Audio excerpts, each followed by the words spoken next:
আজ রাজধানীতে শুরু হয়েছে দুদিনব্যাপী বাট এক্সপো 2009। প্রধানমন্ত্রী শেখ হাসিনা এর উদ্বোধনকালে বলেন, গার্মেন্ট শিল্পে কোনো অপশক্তির চক্রান্ত সফল হতে দেয়া হবে না। সেজন্য শিল্পাঞ্চলে ইন্ডাস্ট্রিয়াল পুলিশ ও শিল্প গোয়েন্দা গড়ে তোলা হবে, জানাচ্ছেন শাহিন হাসনাত।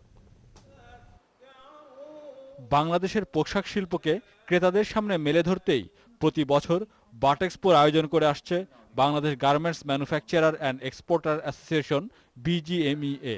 2 দিনের এই মেলার উদ্বোধন করেন প্রধানমন্ত্রী শেখ হাসিনা। দেশের 80% রফতানির এই সেক্টর অস্থিতিশীল করতে কোনো অশুভ মহল যাতে চক্রান্ত করতে না পারে, এজন্য শিল্পাঞ্চলে ইন্ডাস্ট্রিয়াল পুলিশ ও শিল্প গোয়েন্দা গড়ে তোলার কথা জানালেন প্রধানমন্ত্রী শেখ হাসিনা।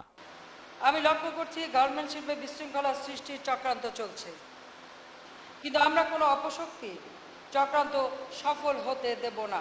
সেজন্য শিল্পাঞ্চলে আমরা ইন্ডাস্ট্রিয়াল পুলিশ ও শিল্প গোয়েন্দা বাহিনী গড়ে তোলারও পরিকল্পনা নিয়েছি। মালিক হোক, শ্রমিক হোক, বহিরাগত হোক, যারাই জড়িত নিশ্চয়ই তদন্তের মধ্য দিয়ে তা বেরিয়ে আসবে এবং যারাই জড়িত থাকবেন তাদের বিরুদ্ধে আমরা অবশ্যই ব্যবস্থা নেব। যুক্তরাষ্ট্র ও ইউরোপের বাইরেও নতুন বাজার খোঁজার আহ্বান জানালেন প্রধানমন্ত্রী।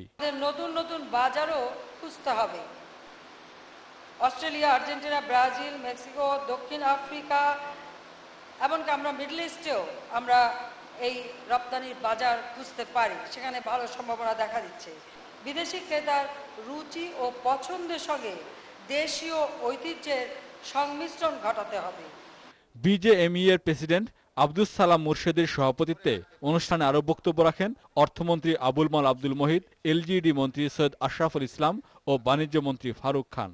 উদ্বোধনের পর প্রধানমন্ত্রী বাট এক্সপোর বিভিন্ন স্টল ঘুরে দেখেন। শাহিন হাসনাত, দিগন্ত টেলিভিশন, ঢাকা। জাতীয়